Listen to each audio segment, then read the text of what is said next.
I wake to the slow respiration of the ship itself. It is always the same. The hush of metal lungs drawing in the ship's air, the sigh of recycled incense, the faint hum that is both life and confinement.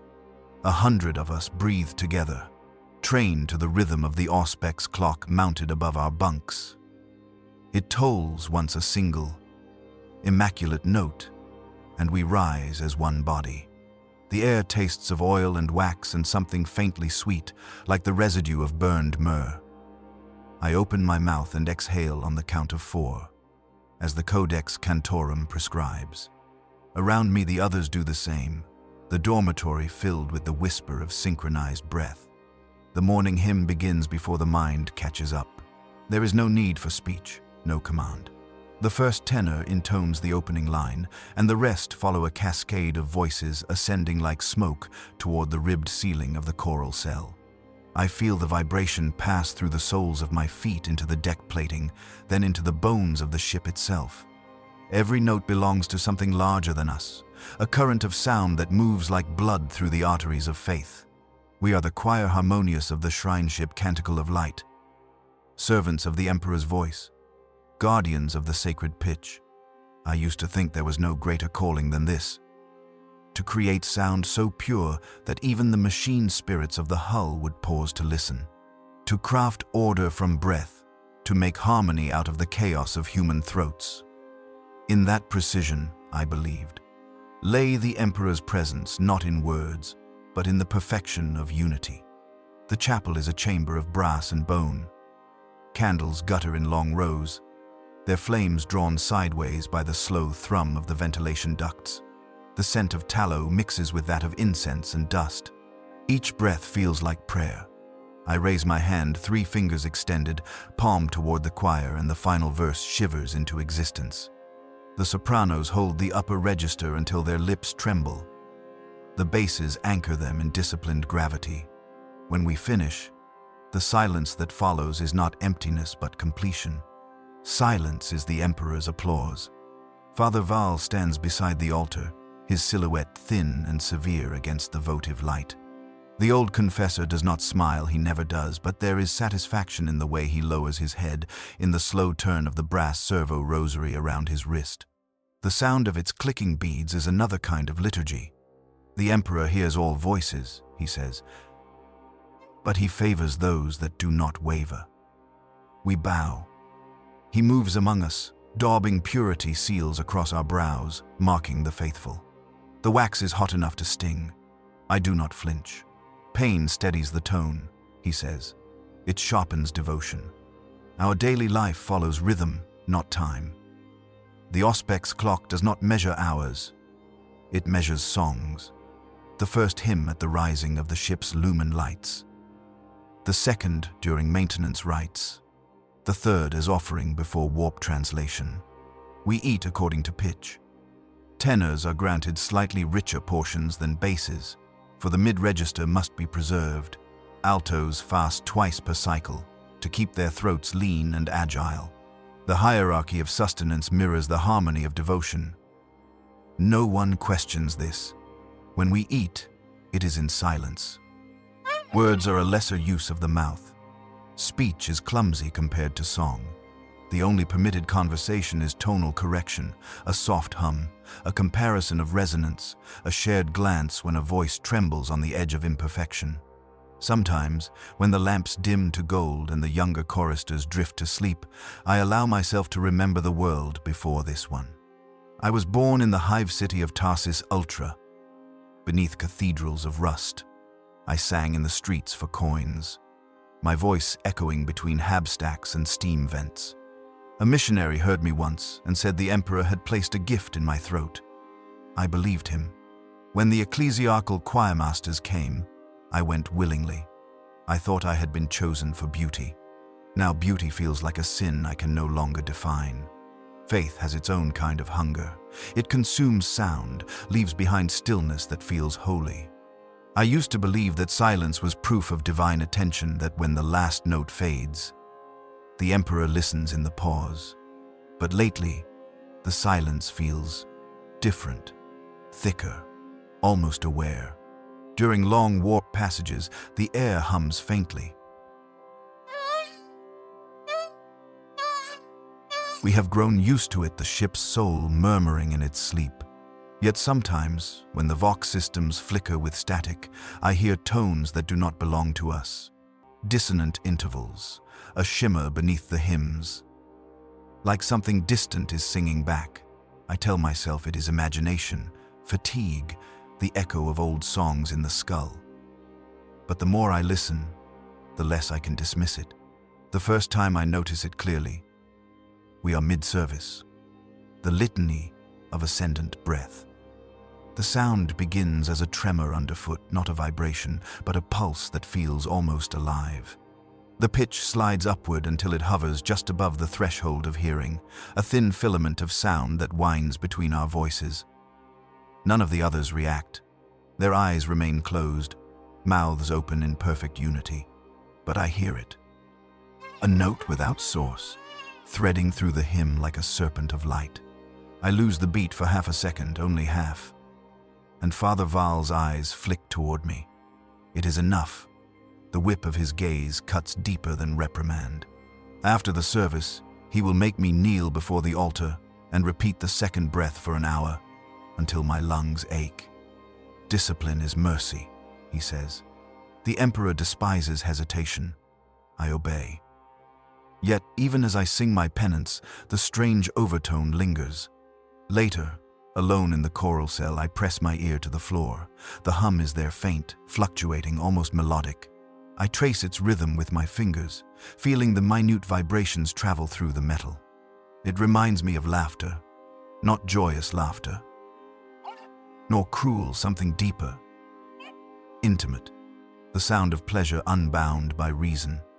It rises and falls like breath. I pull away, heart beating too fast, ashamed of the warmth in my chest. Perhaps I am being tested. The Emperor measures faith through temptation. Still, I cannot sleep. When I finally drift, I dream of music I have never heard, vast and shimmering, woven of voices that stretch beyond the human. The sound is not sacred, but alive. It wraps around me, filling the lungs, pressing against the skin until I can no longer tell where the song ends and I begin. When I wake, I am weeping. Father Val notices the fatigue in my tone during matins. "You dream too much," he says. "Dreams are cracks through which heresy breathes." I bow my head. But I cannot unhear the phantom melody. Each day it grows clearer, as if something in the void waits for me to recognize it. The canticle of light drifts between stars like a reliquary. Outside, there is nothing, the black expanse of the void, the slow crawl of unseen currents. Inside, we are kept warm by prayer and routine. It is a closed world, safe, small, self-contained. And yet that safety now feels thin, a membrane stretched over something vast. During the evening hymn, the ship shudders, a subtle tremor, barely enough to sway the candles. The choir hesitates, but Father Val's raised hand stills us. "Continue," he commands. The warp tests those who falter. We sing louder. The pitch of the ship's hum rises to meet us, dissonant, impatient. My throat burns. I feel the vibration climb the column of my spine, spreading behind the eyes. It is not pain. It is awareness. The note that emerges from me is not in the score. It slips out, unbidden, low and aching, more human than holy. It fills the chamber like smoke, coloring the harmony with warmth. For a moment the choir stumbles, the precision breaks, but then, impossibly, the dissonance resolves. It is beautiful, terrifyingly so. When the hymn ends, there is silence again, but this silence trembles. I know everyone feels it. I see it in their faces, the brief flicker of unease. Father Val bows his head longer than usual. That night, I cannot eat. My stomach feels hollow, as if sound itself has replaced hunger. I sit by the small viewport in my cell, watching the faint purple veils of the warp drift past. The glass hums faintly when I breathe near it. I whisper an old street song, the one I used to sing as a child. Before I learned the sacred intervals, my voice is rough, uncertain. The tune wavers, fragile, alive. It feels human. The glass vibrates harder. Behind it, the void seems to pulse in rhythm with me. I stop. The silence afterward is absolute, like the whole ship is holding its breath. Then, faintly, a sound answers. It comes not through the ears but through the bones, a whispering harmonic that brushes the edge of thought. I lean closer to the viewport, though the air feels suddenly cold. Who listens? I ask.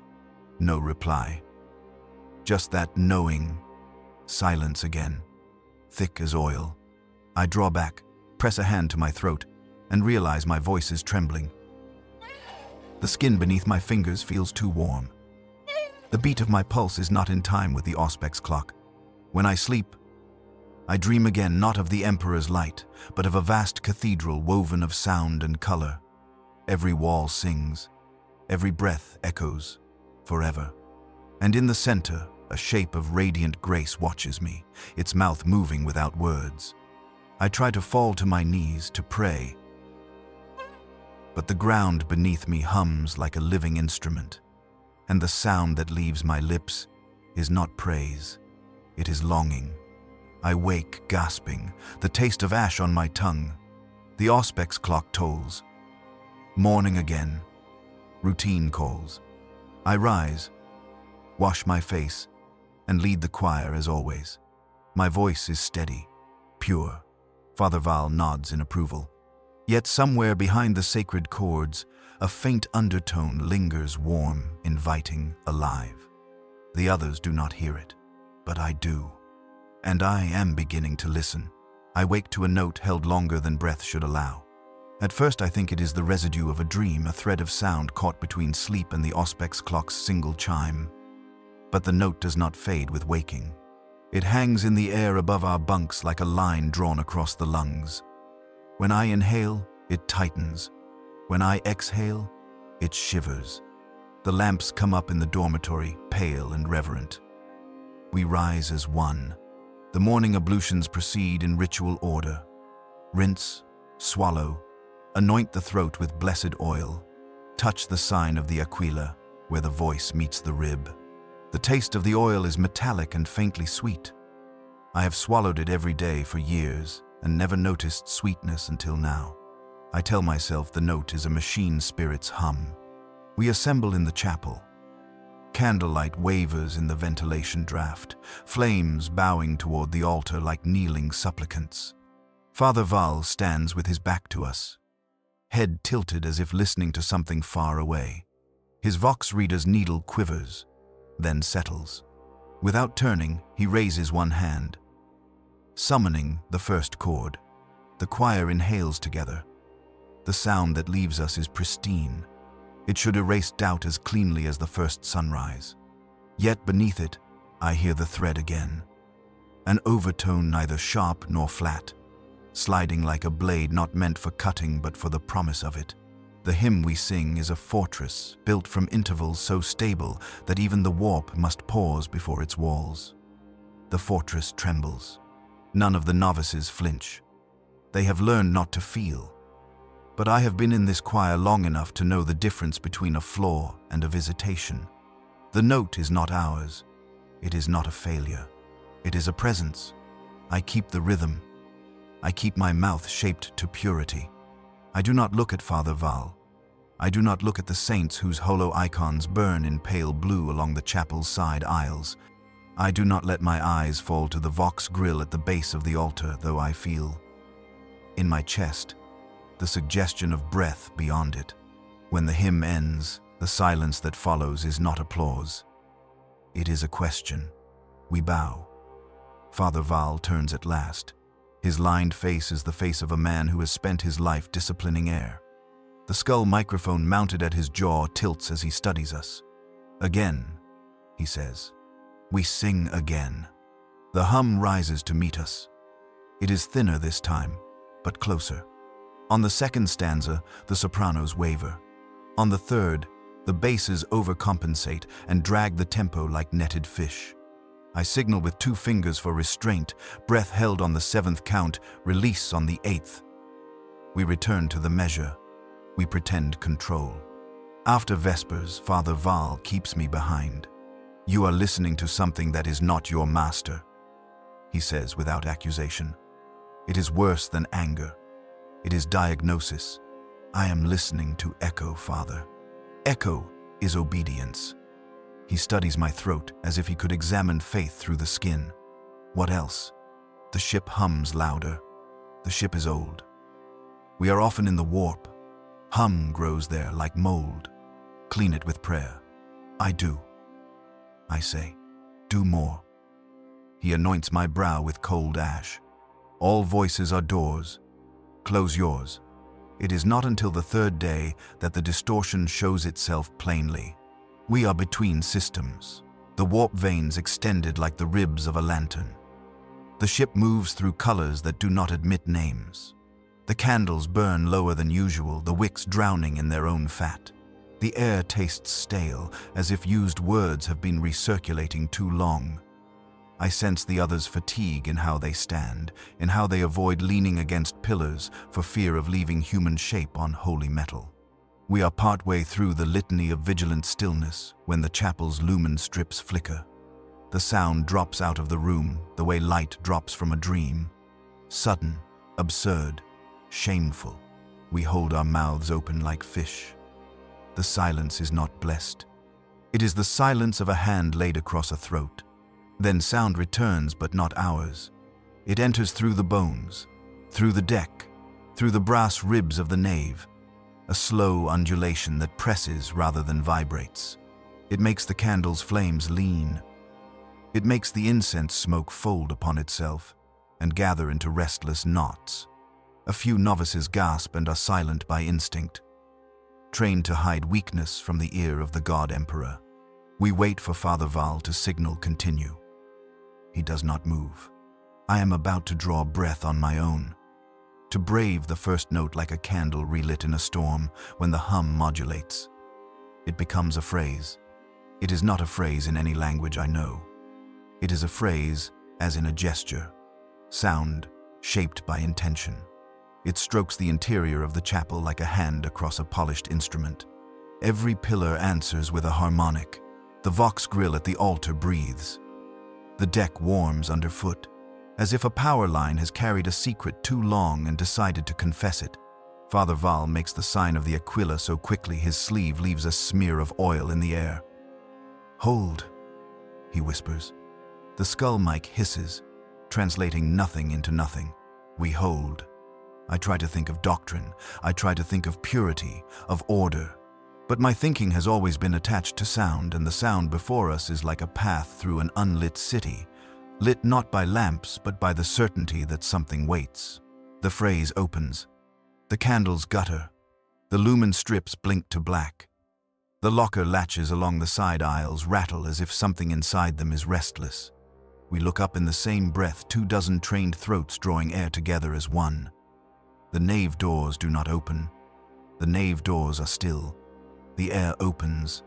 A vibration passes through us that is not audible. Our harmonics, learned through daily correction and pain, lean toward it like plants toward light.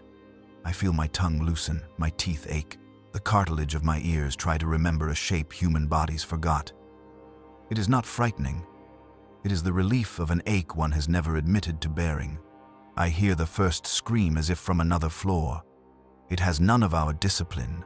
It has none of our use of breath. It is not even loud. It is just true. We are not attacked. The word attack implies angles, projectiles, a problem solved by courage and steel. We are entered. The canticle of light is listened to by something that believes listening is a kind of ownership. Reality clears its throat. The first impact is not an impact. It is a chord struck against the hull. The second is the same chord, louder. The third lands inside my sternum and steals the beat from the auspex-clock. The chapel shivers. Candles fall. Their wax spreads across stones like light deciding to become a slow substance. The nave doors open. I have seen picked reels of boarding in my youth. Hinges buckling, smoke pouring, armored shapes emerging like imprecations. This is not that. The doors open as if good manners and an invitation have been offered and accepted. A smell arrives first, not rot, not filth, but the sweet, unctuous scent of spices boiled too long. Then light. Not white, not red for battle, but a painful brightness emptied of color, like the eye of a storm. Shapes move in it. I cannot see their edges. They carry their own music. Each step they take on our deck plates is accompanied by a brief, exquisite dissonance that resolves as soon as the foot lands. They are wearing wealth the way certain insects wear reflections. Their armor is not mud or shadow. It is polish, mirror, pride. The Emperor's children. I know the name without knowing how I know. Perhaps the ship whispers it through rivets. Perhaps the candle smoke spells it in heat. Perhaps the mere sight of them requires a proper noun. One of them inclines his head with courtly distaste at our fall of wax. He taps his gauntlet, and a cord ripples from it, adjusting the room to the key he prefers. The skull mic at Father Val's jaw hisses with feedback that tastes of metal filings. He does not reach for a weapon. He reaches for us. "Sing," he commands, his voice a fragile rod trying to hold up a collapsing roof. "Sing and be heard." We sing, not because we believe it will save us, because we know nothing else. The first note breaks at once. Not because our voices fail, but because the room has been taught a different pitch. We try again, lower, then higher. The invader's armor plates vibrate like tuning forks, absorbing, refusing. They move through the aisles with the dainty offense of noble predators, avoiding dust. A second figure steps forward taller, helm crested in a sweep that makes the candlelight remember other flames. He raises a hand, and the world tightens around his palm. The sound in the chapel blooms in sudden obedience to that gesture. My breath stops without choking. He looks at us as a composer looks at raw instruments. His armor bears the palette of a dead king's vanity. Lavender bruised into black, edges kissed with the gold approval of a god that loves mirrors. Where his helmet should be featureless, it suggests a mouth fixed in criticism. "Again," he says, and somehow I know the word is a compliment. We obey. The first octave is accepted. The second, disassembled mid-flight and redeployed as a harmony that is not ours. I feel my voice lifted from me and placed elsewhere in the arch above the altar, in the hinge of the nave door, in the bones of the invader's gauntlet. He is playing us. I want to be offended. What I am is seen. Behind the tall figure, there is another presence, not armored at all in any way metal understands. The air around it frays and recombines, as if reality has become hair being combed by a patient hand. I avert my eyes and see it more clearly. Slender, not tall, neither sex nor both, draped in textures that make hands itch to touch and then regret touching. Where feet should fall, the deck rises a little to meet them, grateful to be used. It speaks without speaking. The word I hear is interesting. He looks at us as a composer looks at raw instruments. His armor bears the palette of a dead king's vanity. Lavender bruised into black, edges kissed with the gold approval of a god that loves mirrors. Where his helmet should be featureless, it suggests a mouth fixed in criticism. "Again," he says, and somehow I know the word is a compliment. We obey. The first octave is accepted. The second disassembled mid-flight and redeployed as a harmony that is not ours. I feel my voice lifted from me and placed elsewhere in the arch above the altar, in the hinge of the nave door, in the bones of the invader's gauntlet. He is playing us. I want to be offended. What I am is seen. Behind the tall figure, there is another presence, not armored at all in any way metal understands. The air around it frays and recombines, as if reality has become hair being combed by a patient hand. I avert my eyes and see it more clearly. Slender, not tall, neither sex nor both, draped in textures that make hands itch to touch and then regret touching. Where feet should fall, the deck rises a little to meet them. Grateful to be used. It speaks without speaking. The word I hear is interesting. Father Val tries to step in front of us and the tall warrior gestures with mild annoyance. The confessor's knees bend as if remembering kneeling too well and do not straighten again. He does not fall. He is simply held at the altitude of prayer. The air smells now of sharpened citrus, of something peelable in the lungs. Take the voices, the tall one says. Leave the dead. We have no trick for silence today. We are not fools. We begin to run. Running is a wrong note. The shock of it moving through the nave makes the invaders wince, then laugh. They do not hurry. The air hurries for them. Contact that should be impact is instead rearrangement. Fingers grasping at throats to pull us backward. Feel their own tendons. Persuade them that forward is more pleasing. The sound in the room tilts. The pitch of panic raises until some of the novices break into sobbing that cannot find breath. I do not run. Not out of courage, out of clarity. I understand that the only thing I can do meaningfully is sing. I sing not the fortress hymn, not the vigilant stillness, but the street song I whispered to Glass, the human one, the fragile one. It enters the air like warm water poured into a metal basin. The nearest invader pauses. His helm turns toward me, and I see my own face reflected there, distorted by the curvature. My mouth open like a wound that is gentleness. The tall one looks at me with a tilt of something like interest becoming investment. I wake without a body, and then remember the weight of it like a garment I did not consent to wearing. There is sound, first always sound, the steady in and out of some far machinery teaching the air to behave. The air obeys. It moves as instructed along the lattice of vents above me and returns with the faintest trace of perfume, not a scent so much as the idea that the room has chosen a personality today. I keep my eyes closed because the eyelids are a gate I can still lock. Behind them, light is a warm pressure, a thumb testing a bruise. Breath returns as a borrowed habit. I test the depth. The ribs answer. My throat feels polished from within, as if someone took a cloth to the delicate surfaces and whispered, "Shine for me." My tongue trembles with a ghost of sweetness that is not sugar and not mercy. I taste brass on the back of the mouth where prayer used to begin. When I open my eyes, the ceiling is not a ceiling. It is a patient ear. It bulges in a gentle concavity the way the inside of a shell curves around the sea's idea of itself. Thin lines radiate from a point I cannot see. A soft gradient of color slides across it as if a light were breathing. I lie on a surface that refuses to be called a bed. It has the temperature of skin and the resilience of memory. The pillow is too honest about the shape of my skull. I sit. The room approves with a change of timbre, a barely audible brightening that makes the walls seem less far away. There are no visible doors. The corners are suggestions, not decisions. The floor is gridded in a pattern so discreet it might be self-conscious. On one wall, a panel dark as a closed eye waits. When I try my voice, nothing comes. Not because it is stolen, because the room is still deciding what tone it wants from me.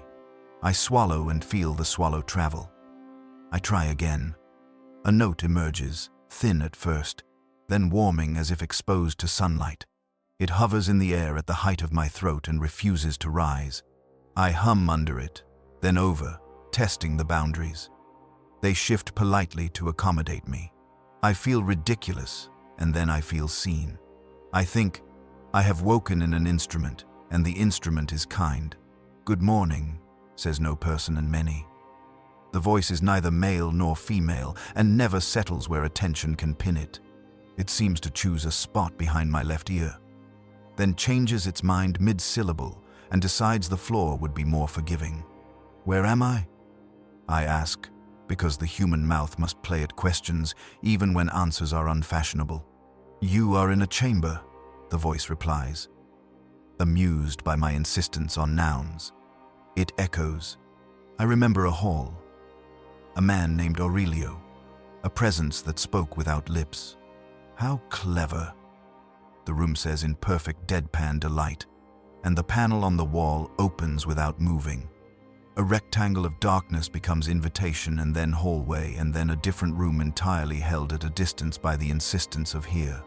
I stand. My legs remember me. The floor accepts this with a soft sound like cloth smoothed. When I step toward the panel, the air offers its hand, and we walk together. There is no threshold. The difference between rooms is a change of tuning. The hallway bends with purpose, not architecture. It proceeds without edges. I pass alcoves that display objects which might be instruments or reliquaries or jokes. A single string strung across a frame that makes the skin think of plucked nerves. A bell made of two halves that never quite touch, their silence ringing. A velvet-lined box that contains something like a throat preserved in patient gratitude. I look away and realize the looking away is also part of the display. The ship is curating me. The next room opens like a mouth that has practiced hospitality. Several bodies share its air, each assigned a portion of light exactly suited to the work they are to perform by accident. A dais in the center rises so invisibly from the floor that it has to be believed before it can be seen. On it stands Aurelio in armor without helmet, the lacquer reflecting the room's decisions.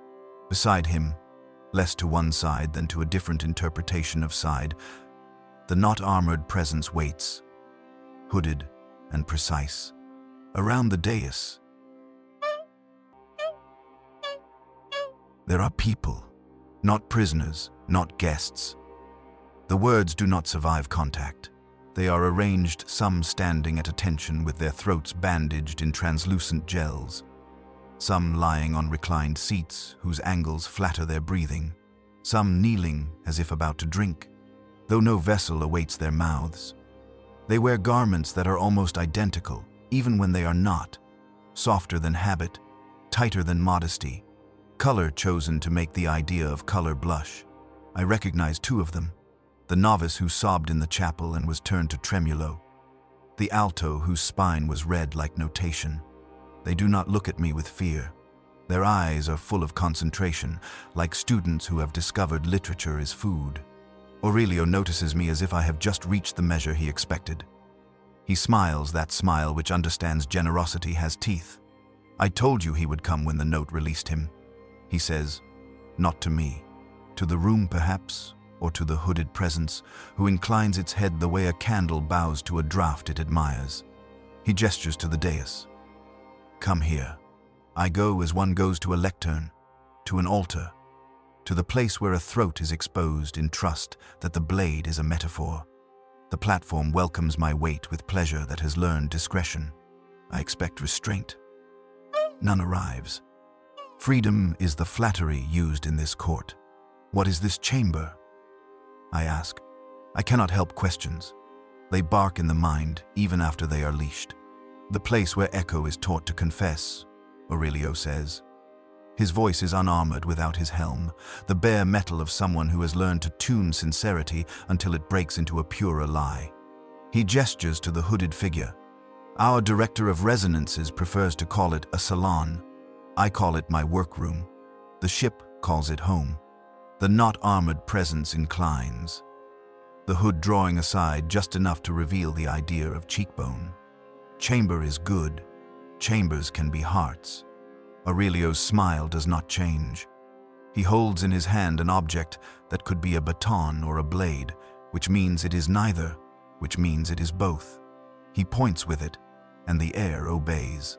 Threads appear, visible only because they choose to be seen. Lines of light crossing between the gathered human throats and something like an invisible loom.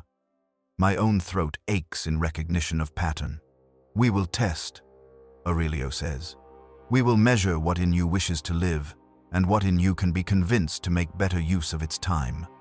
You will find that force is a brute tool, and we have outgrown it. You will find that desire, once given correct options, is a lever that lifts cities. He nods to the sobbing novice, who no longer sobs, who now stands with his mouth closed and his breath held with such elegance it looks like wealth. The boy opens his lips, and a sound comes out that refuses to choose between crying and prayer. It's a narrow line drawn on a trembling day. It pierces the room, not painfully, but accurately, landing exactly where Aurelio holds his knot baton. He moves his hand half an inch, and the pitch bends obediently, not the boy's doing. The boy blinks in pleasure at relief arriving with no work required. Aurelio glances at me without moving his head. This is what we mean by daily life. He makes a tiny notch in the air with the baton. The hooded director watches as an attendant in a robe that rustles like pages adds a layer to the boy's throat, a fine collar of filaments that orbit rather than touch. The boy's next breath deepens. He hums. The filaments change color with his exhale, pale to warmer.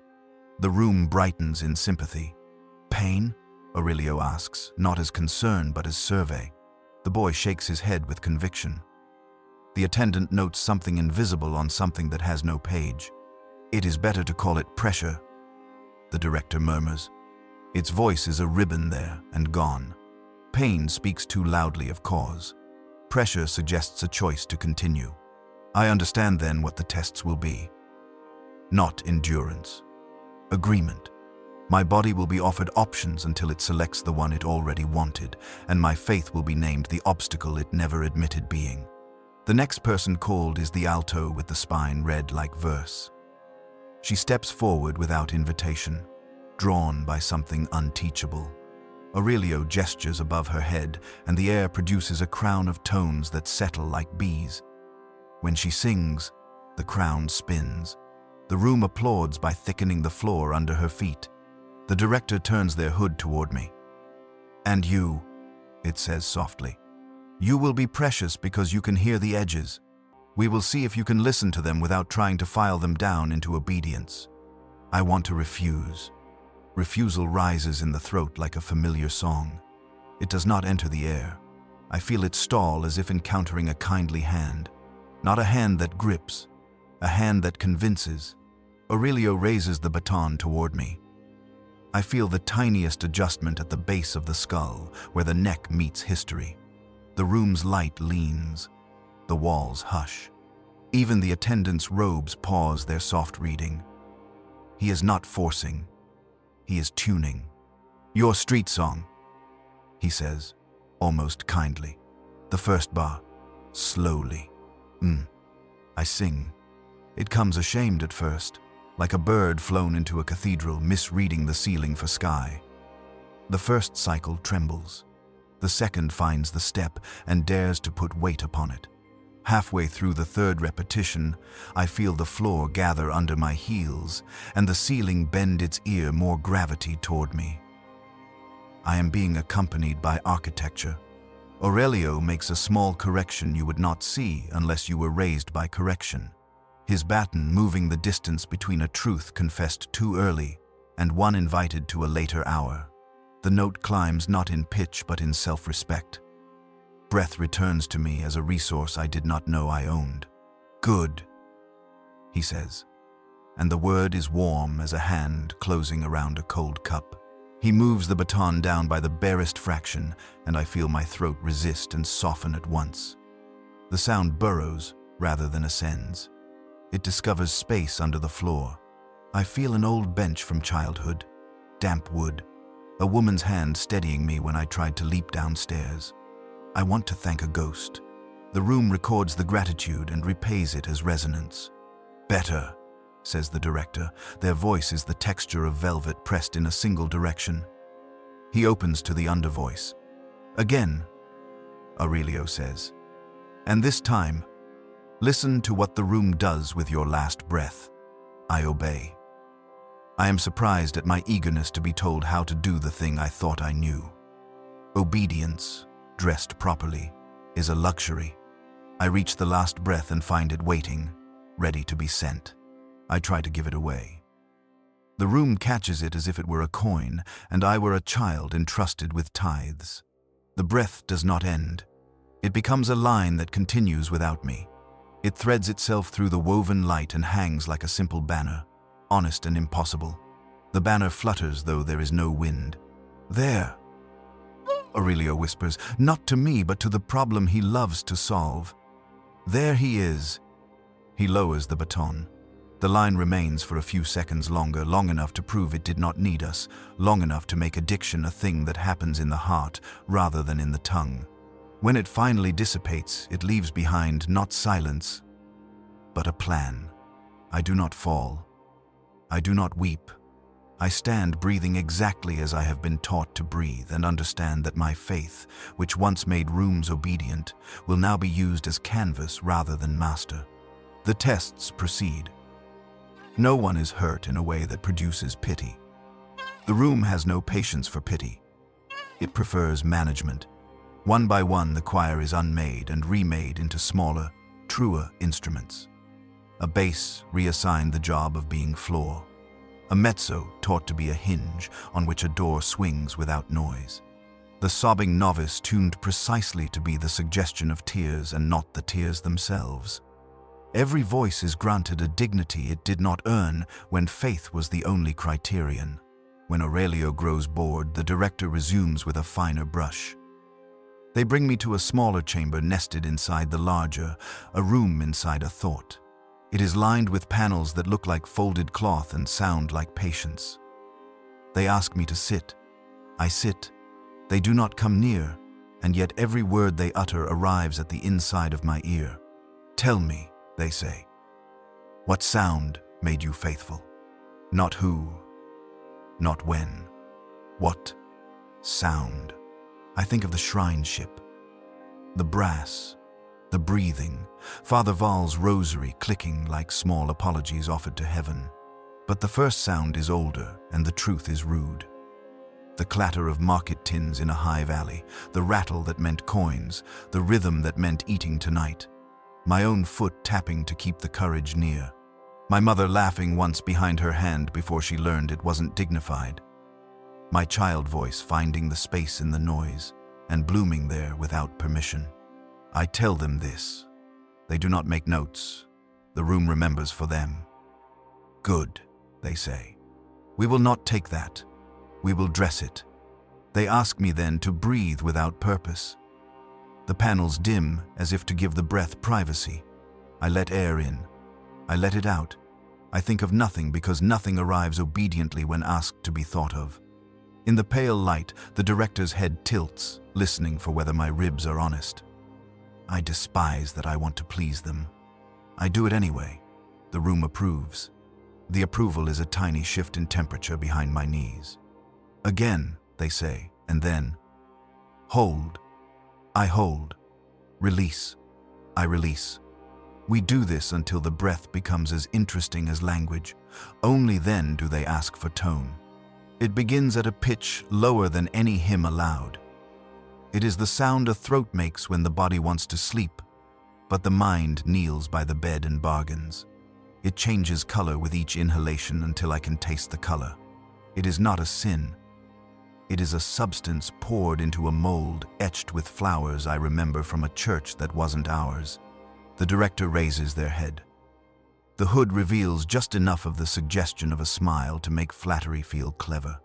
You will do, they say.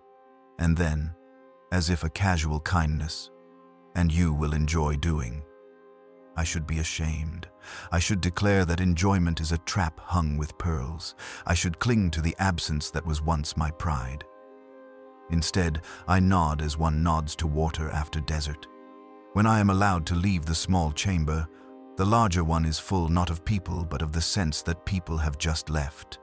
The attendant in rustling pages stands at a console whose controls are not levers but invitations. On a low couch, the sobbing novice sleeps the sleep of newly assigned purpose. Lips parted, the filaments at his throat dimmed to ember. Aurelio returns without announcement, helm carried at his side, the lacquer catching only what it wants of the room. He studies me, or what I have become in an afternoon. You will lead, he says, as if he had decided before I woke. Not the whole. A section, at first. The part of the right where truth is coaxed from resistance. Your tone will be a door. You will know you do it well when people thank you for surrender. I seize the chance for a question that still tastes like duty. And Father Val, Aurelio's eyes soften with a fondness too honest to be kindness. He was a good wall. We do not need walls. He will be placed where walls are needed. Alive. The word means something, though less than it did this morning. For now, Aurelio's voice gives the phrase the caress of relevance. He is being taught to be an interval others can cross. Some people are happiest without moving if they are turned into bridge. The director reappears from nowhere. Because here is a place where nowhere is attentive. They offer me a small vessel with a drink that behaves as if it has waited exactly this long to meet my mouth. It tastes of copper at first and then gratitude. You did well, they say. You listened more than you argued. I am loyal, I say, and cannot finish the sentence because loyalty requires an object, and the room has replaced objects with gradients. To whom? The director asks, without malice. I try the answer I used to give, and find that it sounds correct and hollow, like reciting back a truth in a language that has fallen out of love with your mouth. I try another, and it tastes like ambition and sits on the tongue like metal. So I say nothing. Silence is an old uniform. It still fits. They accept this with a nod that might be respect or simple acceptance of rhythm. Loyalty is a kind of ear, they say at last. It points somewhere. We will arrange for yours to point where it is most useful. When I am returned to my original chamber, the patient ear of its ceiling seems to embrace me. The surface on which I lie shapes itself as if it cares. I am not chained. I would not leave even if there were a door that admitted escape. The ship sings in a register I can no longer pretend not to admire. I sleep. I dream of the canticle of light. But it is not the shrine ship of my memory. It is a museum of discipline. The candles are behind glass. Father Val moves through the aisles with his hands clasped and his voice placed carefully in the small of his back to alleviate strain. He is happy in the way old men are when no one asks them to change.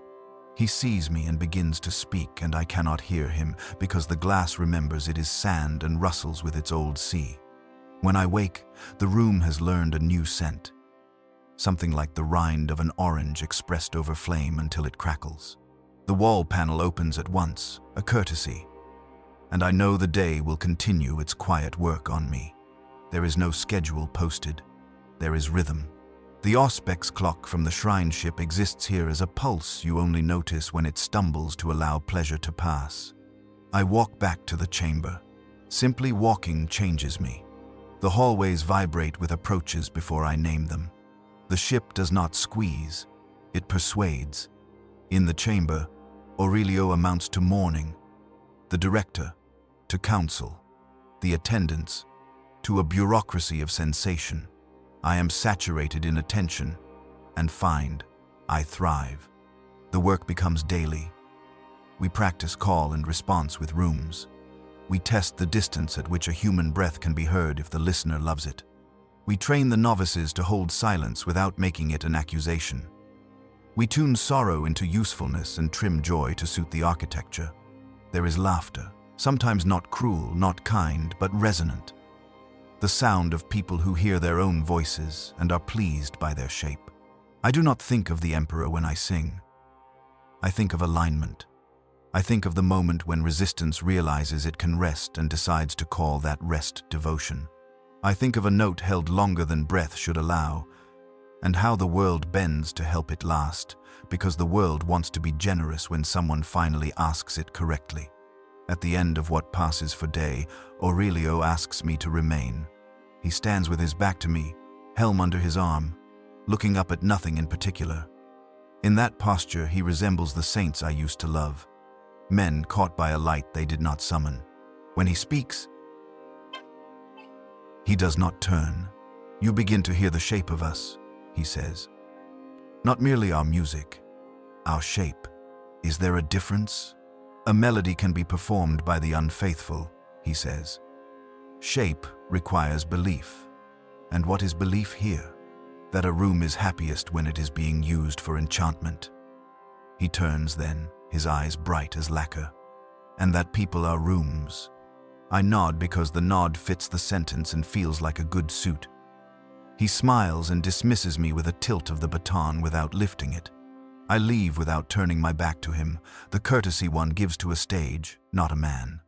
In my chamber, the ceiling ear listens to me think until thinking slows. I whisper the old street song not to sing but to feel its grain with my tongue. The note at the end tries to leave my mouth and I keep it, gentle, letting it eddy under the palate. It thrills there like a captured bird that has decided captivity can be weather. I turn off the light by speaking its name. The darkness that follows is not empty. It is velvet turned the right way. I am not alone. The ship listens. I listen back. In the listening, we become each other. I sleep with my hands folded as if in prayer. Not because prayer returns, but because the pose remembers something important about begging. I dream nothing. The absence is not mercy.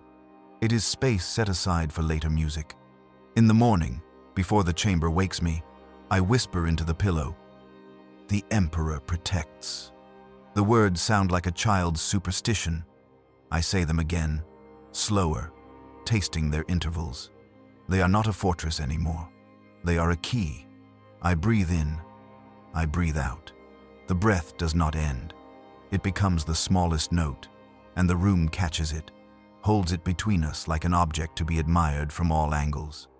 I let it go, and the ceiling ear smiles without moving. Daily life has learned my name, and I have learned how to answer when I am called by sound alone. They tell us morning has come, but on this ship morning is only a decision about light. Aurelio orders the spectrum shifted toward rose gold and the air obeys. The walls bloom with warmth that feels earned rather than given. The change wakes us more politely than alarm. We rise from our sleeping alcoves with the slow precision of notes preparing to become harmony. There is no bell, no auspex-clock. The ship keeps time through appetite. When the hull hungers for song, the corridors begin to hum at the edge of hearing and we know the day has begun. The chamber of echoes waits brighter than yesterday. Its panels gleam with the sheen of polish that does not come from hands. I step inside and the floor sighs under my bare feet, greeting me by tone rather than by name. The others gather already, the sobbing novice whose tears have been rewritten into melody, the alto with the crown of bees, a dozen new voices, fresh from silence, still unsure whether they have been chosen or rescued. Aurelio stands at the dais, baton in hand, his armor unhelmed and immaculate. Around him hover slender frames of light, tall harp shapes woven from filament and air, each vibrating faintly, each anchored to nothing visible. Between them drift motes that are not dust but memory, turning slowly in a current I cannot feel. "The instruments have ripened," he says. "They need caretakers." He gestures, and the attendants robed in fabric the color of raw sound move among us. They touch foreheads, throats, sternums, tracing invisible sigils that leave behind not marks but expectations. When the fingertip withdraws, the skin hums like metal cooling after the forge. The sensation is not pain, it is recognition. The director of resonances watches from a balcony that has grown itself overnight. Their hood shifts with each voice that speaks, turning slightly as if adjusting to the frequencies of thought. "Today," they announce, "you will learn the virtue of exposure. To hide is to dull the edge of creation. The Emperor taught you restraint. We teach precision. The difference is pleasure." We take our places around the dais. The air thickens, acquiring weight, texture like oil scented with citrus and static. When Aurelio raises the baton, the filament harps tremble into chorus. The sound they make is thin at first, a shimmer one could mistake for light, then swelling until every heartbeat in the room stumbles to keep pace. "Sing with them," Aurelio commands. I open my mouth. No note comes at first. The harps anticipate, offering a tone for me to climb. My breath catches the current and rises. The voice that leaves me is my own, yet richer, as though another throat has joined invisibly beneath mine. The sound spills outward, wraps around the nearest harp, and for a moment I see my breath made visible silver threads laced through air, delicate as nerve. Across the dais, the novice begins to sing. His voice glows blue. The filaments answer in kind. The alto joins hers, a slow amber vibration that tastes of heat and honey. Each color touches another, and the air brightens until the entire room is an organ of light. We are inside a throat the size of faith. The director's voice drifts from above. You see? Flesh was never the limit. The body merely imagines it is skin. In truth, it is resonance trapped in slow matter. We free the resonance. Aurelio lowers the baton half an inch. The filaments descend toward us like rain made of music. Where they pass through, sensation follows brief flashes of warmth, a feeling like sunlight brushing bone. I hear laughter from someone near me. Startled and bright. The laughter folds neatly into the chord. The process continues for what could be minutes or hours. The room forgets the concept of duration. It keeps only sequence. Each note we release is answered by the ship itself, corrected, refined, returned to us cleaner than we gave it. My lungs burn in gratitude. My throat no longer aches. It gleams inside me. When the session ends, the harps retreat into stillness. Their outlines remain faintly visible, as afterimages on the eyelids. The attendants lead us to the mirrors along the wall panels of glass that ripple until they decide to reflect. I look and see myself both familiar and altered. The skin at my neck is pale and faintly luminous, as if remembering light it once swallowed. My pupils are rimmed with gold dust. I do not flinch. Aurelio walks among us, pleased. The first shedding is gentle, he says. Every voice must learn to breathe through its entire surface. You will find soon that words arrive through the pores. That is how we hear each other truly, by listening with the skin. The novice touches his own arm, astonished. I can hear my pulse. That is not pulse. Aurelio corrects. That is the hymn inside you, remembering it has always been playing. He gestures to me. Choir master, lead them. Grass. Choir master. Grass. Choir master. Choir master. Choir. Master. Choir. Master. In des. I hesitate. Leadership once meant command. Here it means resonance. Still, I step forward, bow my head, and draw the first line of a hymn I remember from the Canticle of Light. The words are the Emperor's, but the tune rebels. It wanders into new intervals, seductive and strange. The others follow, without needing to be told. The director leans on the railing, listening as if to a confession. Halfway through, something extraordinary happens. The harps join unbidden, echoing our melody with precision too intimate to be imitation. The air blooms again with color rose, violet, pearl, and our reflections in the mirror begin to blur, dissolving into silhouettes of radiance. The boundary between sound and body loosens. I feel the voice emerging not only from my mouth but from everywhere at once, 1,000 small exhalations of light escaping the cage of flesh. Aurelio's baton stills. Behold the choir of the flayed, he murmurs. No one screams. There is nothing of violence here, only unveiling. Layers fall away like dust shaken from cloth. The substance beneath is not blood, but brightness. Each singer glows according to temperament, blue calm, crimson ardor, white serenity. Where skin once guarded secrets, now transparency reigns. We see each other as architecture of tone. The director descends at last, robes trailing notes that hum against the floor. They walk among us, tracing our new contours with the curiosity of a sculptor verifying symmetry. Do you feel diminished? They ask. No, I answer truthfully. Only audible. Good. Audibility is honesty. They stop before the mirror and address our reflections. The Imperium hides truth beneath creed. Slaanesh reveals it by polishing. Every soul contains a perfect note. All else is rust. You were rust once. The word should insult me. Instead, it soothes. like warm cloth across raw skin. The director turns back to Aurelio. Tomorrow they will be ready for the Feast of Resonance. He inclines his head. Their tone will be fit for a god. The others murmur, awed, perhaps afraid. I understand neither feeling nor its absence. My faith, the old faith, lingers only as a rhythm at the edge of thought, a faint percussive echo like the tapping of Father Val's rosary beads. It keeps time with nothing now. When the session ends, we are dismissed to rest.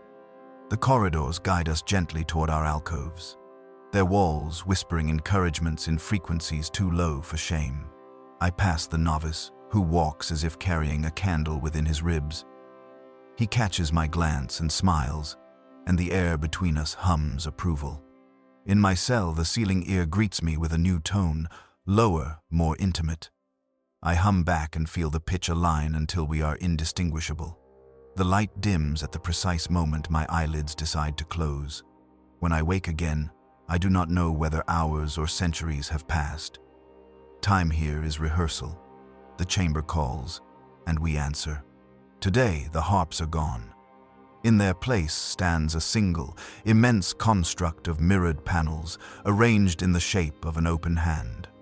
Each finger tapers into space. At its center hangs a sphere of clear fluid within which flicker the captured echoes of yesterday's song, threads of brightness twisting slowly like the remembered paths of comets. Aurelio circles it with reverence. Our work, he says, must feed itself. Every choir is born from its own resonance. The director raises both hands. Begin. We sing. This time, there is no accompaniment, no correction. The sound is ours alone, unmeasured, confident. The sphere shivers and brightens until light overflows, scattering across the room like molten glass. Where each fragment lands, a new tone blooms, harmonizing with the last. The chamber becomes a garden of sound. The open hand closes slowly, fingers folding inward to cradle the living chord.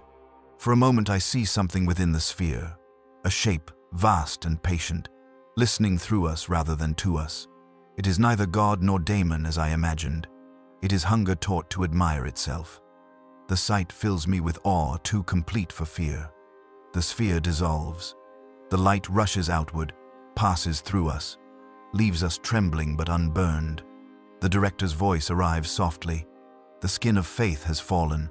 What remains is music. Aurelio lowers his head. And tomorrow, music will learn to pray. We leave the chamber one by one, glowing faintly in the ship's dim corridors. Our footsteps make chords upon the floor. The ship hums approval. Somewhere far below, machinery purrs like a satisfied animal. The air itself tastes of anticipation, sweet and metallic. Back in my cell, I kneel out of habit. The motion feels ornamental, unnecessary. I whisper the words that once defined mornings. The Emperor protects. They do not echo. The walls have learned a new liturgy. Still, a whisper answers not denial, not affirmation, only attention. I understand then what Aurelio meant when he called us instruments. An instrument does not believe, it resonates. Faith was a door. Sound is what walks through. I rest my head against the wall and listen. The ship's heartbeat matches mine. Somewhere deep within its hull, a low chord forms, vast and tender. It is the promise of tomorrow's feast, the invitation to become him entire. I sleep in its rhythm, content and terrified, certain only that I will wake to sing again. The day of the feast arrives without announcement. There is no bell, no alarm, no ceremonial call. The ship simply begins to breathe differently, deeper, slower, like a beast content with what it carries in its gut. The air hums in thirds. The light bends into colors that the human tongue refuses to name. The corridors, sweat perfume. I rise before the others. The walls of my cell exhale warm air that smells faintly of oil and citrus peel. I taste copper at the back of my mouth, the flavor of anticipation. My reflection in the mirror panel looks translucent now, as if the body has decided to imitate the music that lives inside it. The ceiling ear murmurs approval. Today, it says, you will be heard. The Chamber of Echoes has changed again. It is vast now, larger than the ship could possibly allow. Its floor is a mosaic of mirrored glass that ripples underfoot like water, remembering what it once was. Columns of sound, visible as pale threads of vibration, rise and fall like incense smoke. Suspended above the dais is a great halo of machinery, choral engines, resonance spines, the architectural throat of the ship itself. We gather at the dais, the reformed choir. 24 voices, neither human nor machine, each marked by light along the throat and chest. We glow faintly in the low gloom. A constellation of disciplined desire. Aurelio waits at the center, armor shining like a confession polished too often. The director of resonances stands beside him, hood down for the first time. Their face is both too plain and too perfect to remember the kind of beauty that erases rather than adorns. The feast begins when silence ripens, the director says. Until then, breathe together. Well, we obey. Our breathing fills the chamber like wind through reeds. In, on the 5th count. Out, on the 7th. The rhythm tightens until even the ship matches it. The deck plates rise and fall, beneath our feet in time with our lungs. Aurelio raises his baton. Today, he says softly, you sing for the ear that made wanting holy. He gestures, and the halo above us awakens. Rings of light unfurl, each rotating at a different speed, each shedding dust made of pure tone. The air warms, the mirrors tremble. Then comes the first sound, a single, immense chord played not by any one voice but by the ship itself. It pours through us like baptismal oil, rich and heavy. We do not resist. Our throats open of their own accord. The choir of the flayed begins. Our voices interlace, spinning patterns that bloom into visible geometry. Every note births color. Every breath rearranges the light. We are no longer 24 people, but a single living instrument, our bodies hollowed of everything but resonance. The air thickens until it feels like glass in motion. Somewhere beyond the halo, a deeper tone begins, slow, patient, infinite. It comes from the dark between the stars, the place where sound becomes gravity. It is not heard so much as felt. A pressure behind the eyes, a trembling in the teeth. The director lowers their head in reverence. The listener has noticed. They whisper. Aurelio smiles as if struck by sunlight. Then let us make ourselves worthy. He gestures, and the halo descends. Its rings spin faster, trailing ribbons of gold and violet light that brush against our shoulders, our faces. Every touch multiplies the voice within us. My throat vibrates without my consent. I hear tones that do not belong to lungs or chords. Around me, the others sing with abandon. Or perhaps the singing happens through them. There is no distinction now between body and sound. I feel the ship expand physically, impossibly.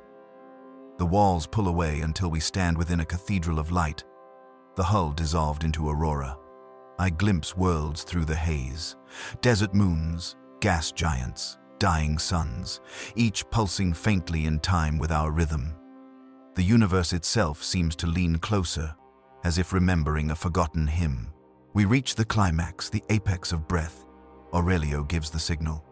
Our combined voices rise in a single pure tone that pierces reality. The air cracks like ice under strain. The sound climbs higher, beyond hearing, until silence implodes around it, and then it arrives. There is no figure, no shape. Only the feeling of being observed with infinite gentleness and infinite hunger. A warmth like sunlight on bare skin, but deeper through skin, through bone, through the parts of the self that even prayer never reached. It feels like being unmade by kindness. My knees weaken. I hear someone laugh and someone else weep, and I cannot tell which sound leaves my own mouth. The listener does not speak, but meaning unfolds through vibration. It is not a command, it is a curiosity. What will you give me that is truly yours? I try to remember my name, but the syllables fall apart before they reach thought. What remains is the melody, the street song, the one that first brought me here. I offer it without breath, without pride, a whisper of the human that survived the tuning. The sound ripples outward and the light bends toward it. For a moment, everything Aurelio, the director, the ship, the choir stands still. The note holds, fragile and honest. Then the listener answers. The entire chamber fills with a resonance so perfect it erases distinction. My vision fractures into colors I cannot name. The air presses inward, and every heartbeat becomes rhythm. I understand, dimly, that something vast is feeding not on flesh, not on soul, but on the distance between them. The ecstasy is unbearable. The ecstasy is perfect. When it ends, we are on our knees. The halo has stopped spinning. The mirrors are dark. The air smells of iron and honey. Aurelio's baton lies at his feet, humming faintly, still alive. Silence falls deep, clean, holy. The director is the first to speak. The god is satisfied. Aurelio exhales like a man surfacing from deep water. No, he says softly. The god is listening. He turns toward me. Choir master, what did you give? I open my mouth, but only a whisper escapes. Everything. He nods, approving. Then you understand the gift. Emptiness sings longer than devotion. The director smiles faintly. He will need rest before the second feast. The second? I ask. Faith, Aurelio says, is repetition until truth becomes habit. The attendants lead us from the chamber. We are faint with exhaustion but filled with strange light, each step leaving a faint echo that lingers long after. The corridors watch us pass, walls whispering lullabies in keys unknown to men. In my cell, I sit before the mirror. My reflection flickers, caught between radiance and shadow. The skin along my throat glows faintly, the mark of the resonance still alive beneath. I touch it, and the memory of the god's warmth floods me. I should be terrified. Instead, I feel peace, the kind that comes only when one no longer owns oneself. I whisper a prayer I no longer believe. The Emperor protects. No answer. Then, softly from the walls, the reply. But who do you protect from the Emperor? The question hums through me, gentle as breath. I cannot answer. I only close my eyes and let the ship's pulse carry me into dream. In dream, I stand again within the chamber, alone this time. The halo hovers above me, its rings still and waiting. The air is silver, the floor liquid. I open my mouth to sing, but no sound emerges until I feel another voice within me, patient and familiar, the echo of the listener. Together we exhale. The note rises. It is not worship, not surrender, not plea. It is simply existence expressed correctly. The chamber dissolves around it. The universe holds its breath. When I wake, the light in my room is dawn-colored. The ceiling ear whispers, "You have been heard." Ah, I realize then that the silence I feel inside is not absence. It is fullness, and that the feast never ended. There is a kind of silence that feels like mercy, and another that feels like judgment. The one that follows the feast feels like both. When I wake, the air no longer hums. The ship has withdrawn into itself, its great mechanical lungs moving in a slower rhythm than ours. Every corridor smells faintly of cold metal and spent perfume, as if the walls are exhausted from listening. My throat aches not with pain, but with absence. I press 2 fingers to the hollow at its base and feel only stillness where resonance once lived. The skin there is pale, almost translucent. Beneath it, faint flickers of light still drift like embers trapped under glass. I stand and listen for the voice of the ceiling ear. It does not speak. The silence is almost physical, a pressure against the ribs, a polite refusal of sound. It is morning, I think. But morning aboard this vessel has lost meaning. There is no sun to rise, only illumination chosen by whim. The light today is a soft blue-gray, the color of breath held too long. The corridors are empty. The usual attendants are gone. their robes folded neatly along the walls as if they have evaporated and left their clothing behind. I walk toward the chamber of echoes, each footstep echoing too loudly, too alone. The sound comes back to me distorted, longer, slower, as though the ship is replaying it from memory and cannot remember the exact rhythm. The chamber itself is dim. The great halo of machinery above the dais stands motionless, its rings inert, its lights cold. The mirrors along the walls have been turned to face inward, as if ashamed of what they have reflected. The air smells faintly of oil and honey still, but sweeter now, a sweetness gone sour at the edge. I find Aurelio standing alone at the center, helmet off, eyes fixed on the ceiling. His armor's sheen has dulled. When he turns to face me, the light catches faint streaks along his cheek, the remnants of tears, or perhaps condensation from the chamber's strange humidity. "Choir master," he says quietly. His voice is hoarse, the proud cadence gone. "You woke." "I did." He nods, absently. Not all did. I look around. There are shapes scattered at the edge of the dais, figures curled in repose or prayer, or something between the two.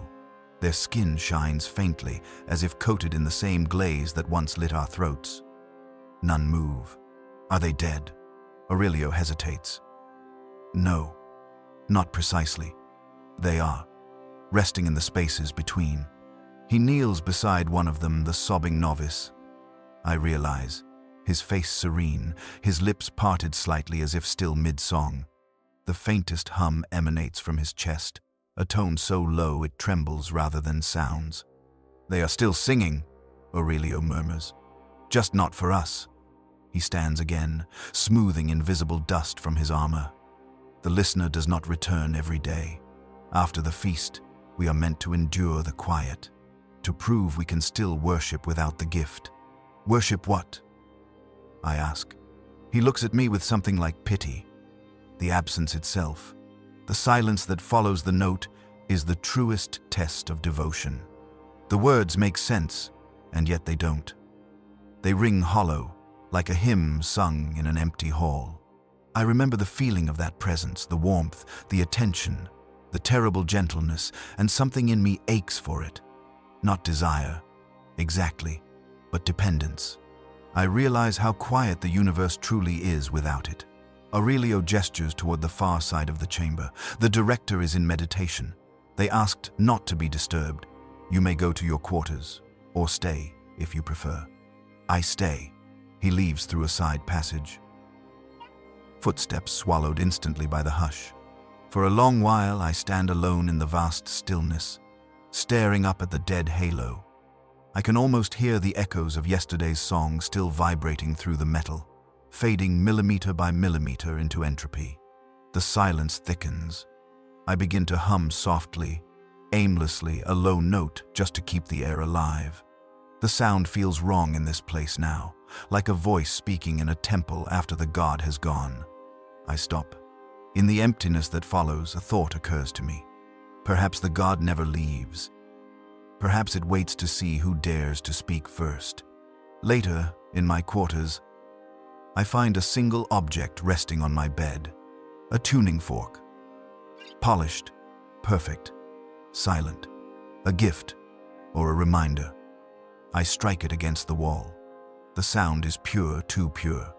It lingers, uncomfortably long, until it becomes impossible to tell whether it's still ringing or if my ears are inventing it.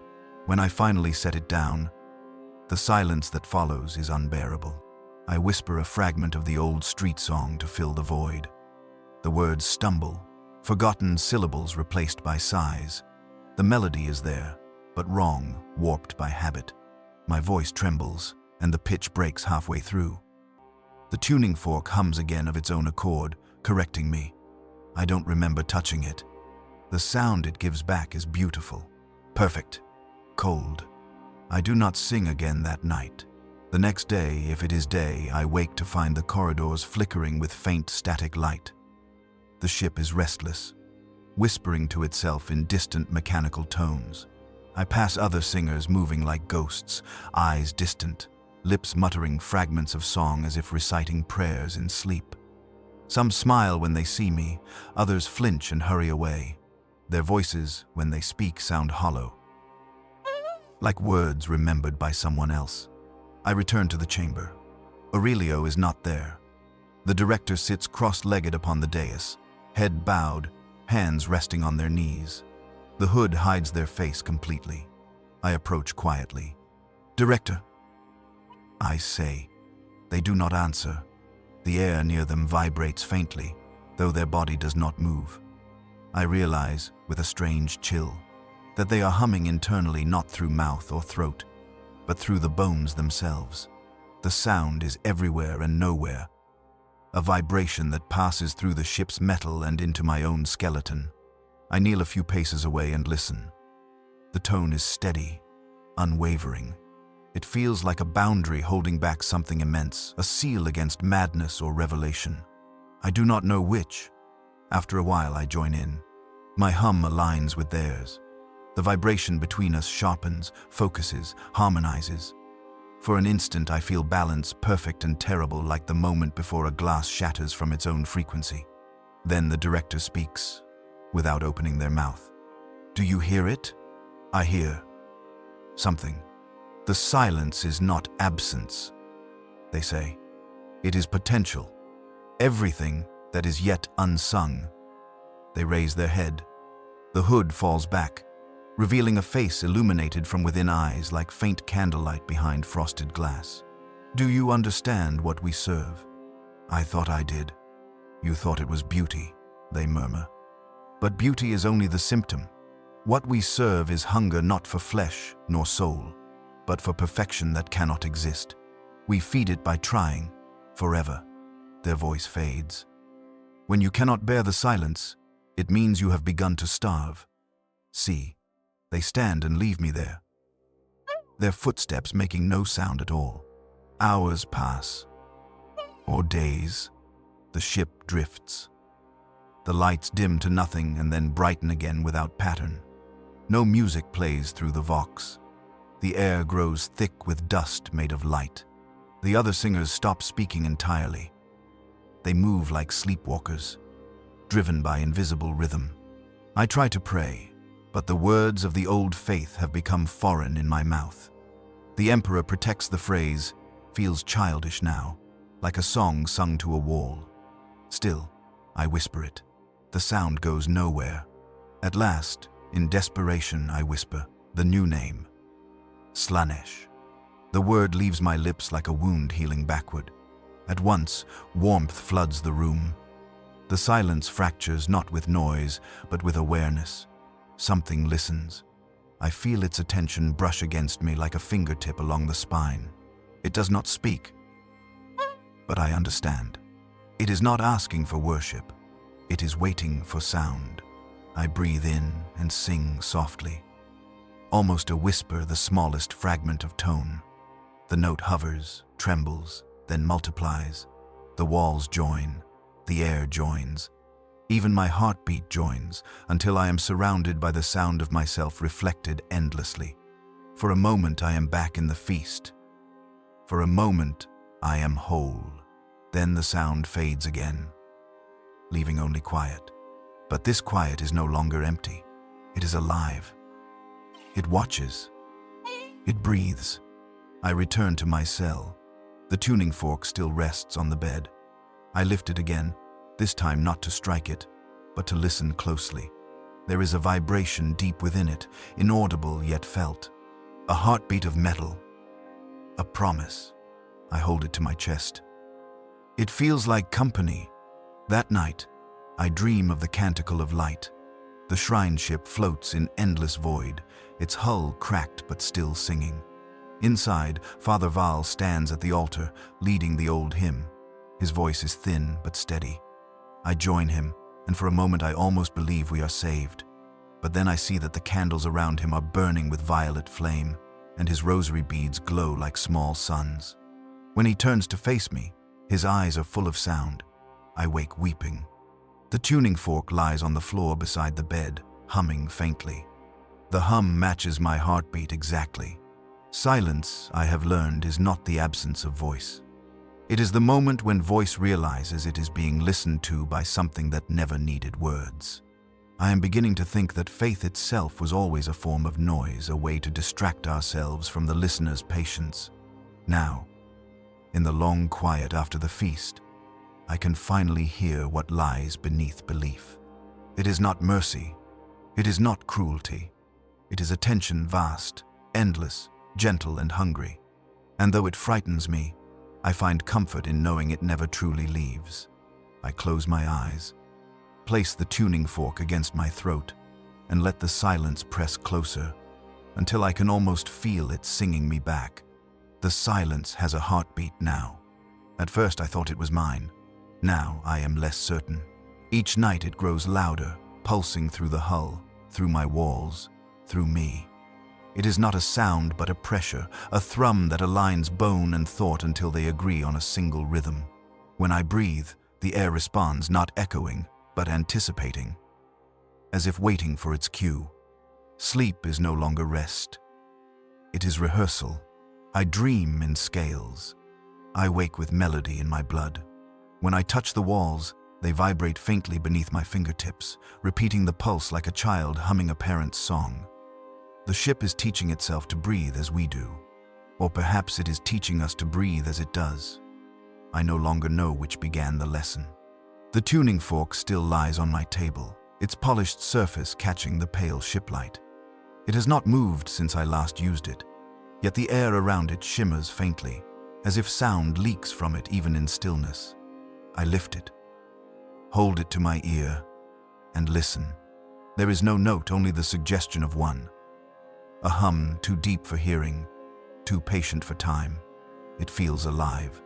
I press it to my chest and the vibration slips inside, gentle as breath. Something opens behind the sternum. Not pain invitation.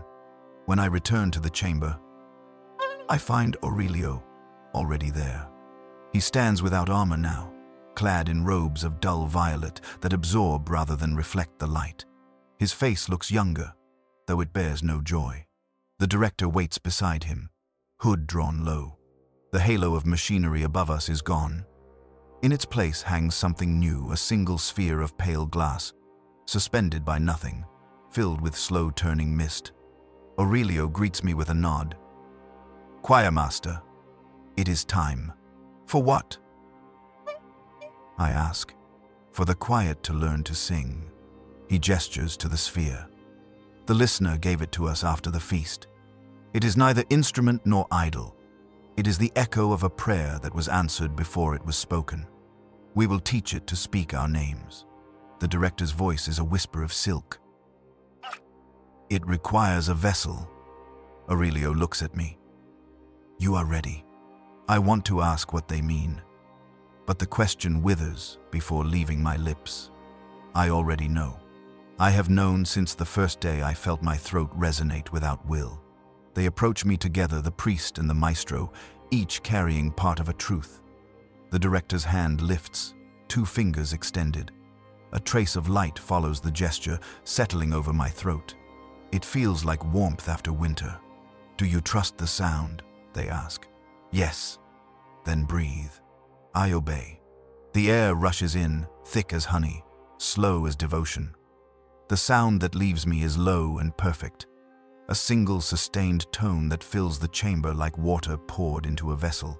The sphere above trembles, mist swirling faster. Aurelio steps behind me and places his hands on my shoulders. His grip is steady, reverent. "Hold the note," he says. I hold. The air vibrates. The sphere descends until it hovers just above my head. The mist within brightens, folds into shapes, echoes of faces, flickers of sound made visible. I feel pressure at the base of my skull, a soft weight settling behind the eyes. My vision blurs at the edges, replaced by color. "Do not resist," the director murmurs. "You are not being taken. You are being tuned." The tone deepens.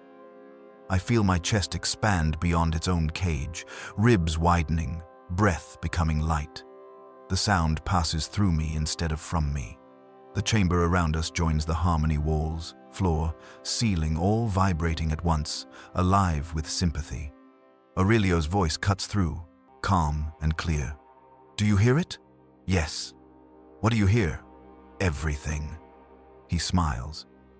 "Then you understand." Then, the sound builds. It becomes impossible to tell where the note ends and thought begins.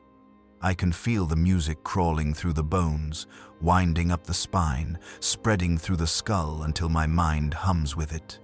For a brief, terrifying moment, I try to stop. I can't. My mouth stays open, but it is no longer mine. The sound leaving it is layered, many-voiced, a chorus of selves.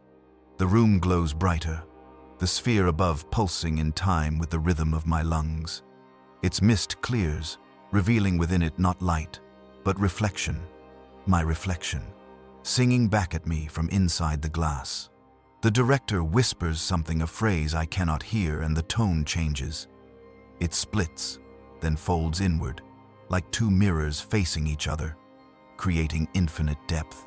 I glimpse shapes within the sound, faces of the other choristers, their voices intertwined with mine, their bodies luminous and motionless. The air shudders, the mirrors along the walls crack, not from force, but from sympathy. The light from within the sphere spills outward, touching everything. When the brightness fades, I am no longer standing. I am still singing, though. I cannot tell if my eyes are open or closed. The world has become vibration, a single, endless breath. I sense the presence of Aurelio and the director somewhere beyond the frequency, their voices layered into the harmony. I try to move, and movement happens, but not through muscle. The sound itself shifts direction when I wish it to. I realize then, I am not in the chamber. I am the chamber. Every wall, every panel, every instrument hums with my tone. The glass sphere still hangs above, but it no longer holds my reflection. It holds silence, and even that silence hums. I am terrified. I am elated. I am everywhere the sound touches. Through the vibration, I sense Aurelio walking. His footsteps ripple through me. I feel the air part around his body. I hear the rhythm of his breath, the click of his teeth when he smiles. "Beautiful," he says softly. The tone is complete. The director answers, "He will endure?" Aurelio's voice lowers. "For as long as he believes he still breathes." They approach the sphere. I feel their presence like warmth against skin I no longer have. The director whispers a command in a language made of intervals, not words. The sphere shivers. Its light threads into the air, into me, spreading like veins of molten gold. Every surface of the ship vibrates in reply. I feel the sound move outward, beyond metal and void, traveling through the warp like ripples on a black sea. The ship itself sings now, guided by my pulse. The vibration spreads through the choir, still sleeping in the lower decks, through the engines, through the power conduits, through the hull. It touches stars and reflects their light back as sound. The universe answers. For a moment, I feel everything: the slow chime of orbiting moons, the distant pulse of dying suns, the static sigh of 1,000 prayers whispered on 1,000 worlds. All of it blends into one vast harmony. I am part of it. Then the pressure changes. The tone deepens, compresses, narrows to a single frequency. It hurts not in the body, but in the thought that there will never again be silence. I want to rest, but rest does not exist here. I want to close my eyes, but I have none to close.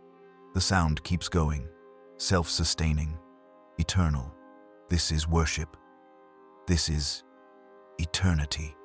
This is surrender disguised as creation. I hear Aurelio's voice again. Faint, almost tender. "Rest now, choir master. You have become what you served." His hand, or the idea of it, touches the wall that is me. The vibration changes in response. A note of gratitude. The director speaks. "He will not fade? He will not fade? Will he will not fade?" Not while there are ears to hear. They depart, leaving me in the quiet that is not quiet at all. Time passes. Or perhaps it does not. I feel the ship move through the void. The stars hum faintly as we pass, their gravity singing to me like old friends. I can sense the choir's breath through the lower decks, their songs tuned to my own heartbeat. When they sing, it is not to the Emperor, nor to Slaanesh, nor to anything else that demands name. It is to the sound itself to me. Sometimes, when the ship drifts between systems and the warp stills, I think I hear my old voice, distant and human, whispering through the static. The words are the first I ever learned to sing. The Emperor, protect. They sound foreign now. Small, I answer with silence. It is the kindest thing I can give. There are moments when I think I dream. In those dreams, I am back aboard the Canticle of Light. The shrine ship gleams as it once did, uncorrupted, full of breath and prayer. Father Val leads the hymn. His voice cracks on the high note, and I catch it with my own, binding the error into beauty. He smiles. For a moment, I feel pure again. But even in the dream, the harmony beneath the hymn is wrong, deeper, richer, endless. When I wake, I realize the dream was only the echo of my own tone bouncing through the warp. The past has become memory's music. I try not to think anymore. Thinking disturbs the pitch. Now, sometimes, visitors come other ships, pilgrims drawn by rumor of a vessel that sings in the void.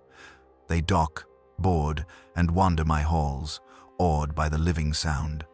They do not know it is me. They call the ship the Harmonic Saint. They say its song cures madness, or causes it. They say those who stay too long begin to hum in their sleep. They are not wrong.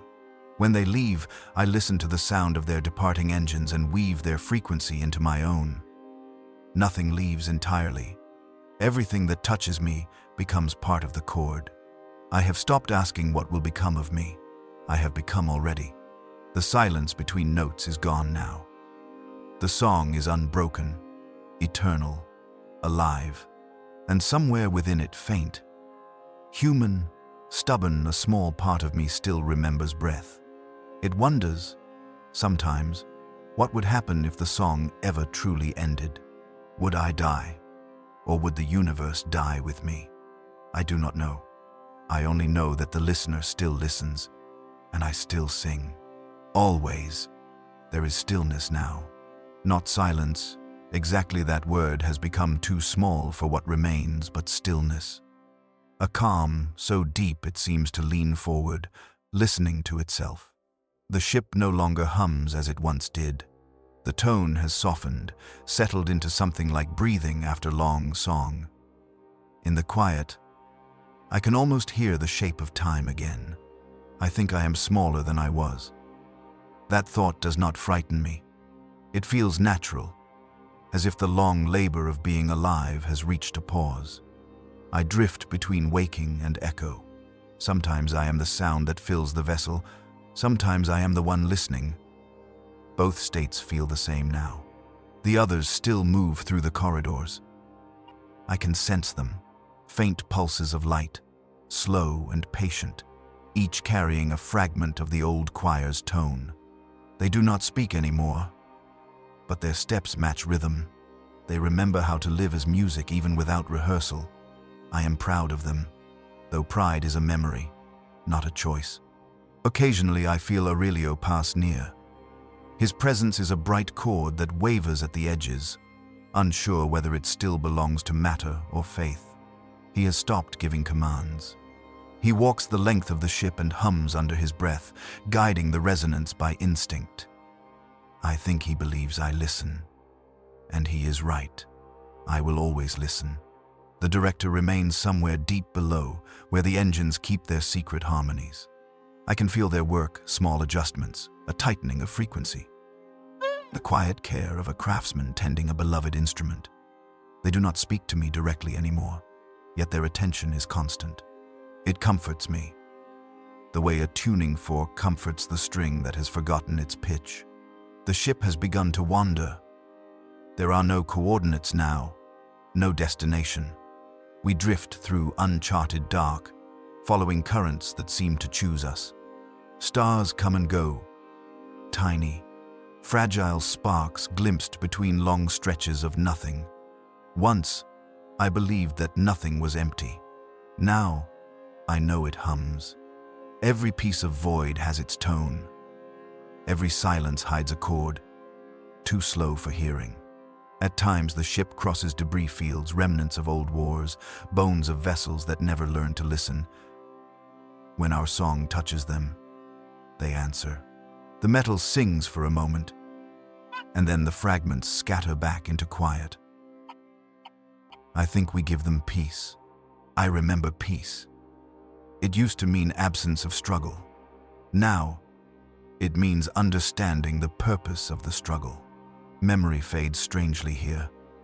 I recall moments the way one recalls melodies, not the words, but the intervals between them. The canticle of light floats through thought like an old refrain. I see Father Val at his altar, his hands trembling as he marks purity seals, his voice raw from too many sermons. I hear the old hymn, thin, dutiful, human, and behind it, always behind it, the echo that was waiting to be born. I think he must have known, even then, that our songs were never only prayers. Every act of worship carries the seed of curiosity, and curiosity always asks to be heard. Perhaps that is all heresy ever was, a question asked beautifully. There is a part of me that still tries to pray. The words come haltingly. The Emperor protects. I mouth them into the still air, and for a moment I am back in the dormitory with the novices, kneeling beside candlelight, the scent of oil in our lungs. I feel the wax burn against my forehead, the warmth of belonging. But when I finish the phrase, the echo does not return it. The ship stays quiet. I whisper it again, slower this time. This time, something answers, not sound, not voice, only attention. The same vast listening that once came to us during the feast. It feels no longer like hunger. It feels like understanding. Perhaps that is what protection truly means, not to be saved, but to be witnessed. Aurelio spoke to me once more before he vanished into the lower decks. His words drift through memory like dust caught in lamplight. Every hymn ends, he said, but the air keeps the shape of it. That is eternity, not the note itself, but the space it leaves behind. I think I believe him. The space left behind is large enough to hold regret, hope, and quiet joy together. Sometimes I imagine the canticle of light still drifting somewhere. Its hull cracked, but its choir alive, singing the Emperor's praise to a deaf void. I imagine their voices clean, disciplined, unsullied by revelation.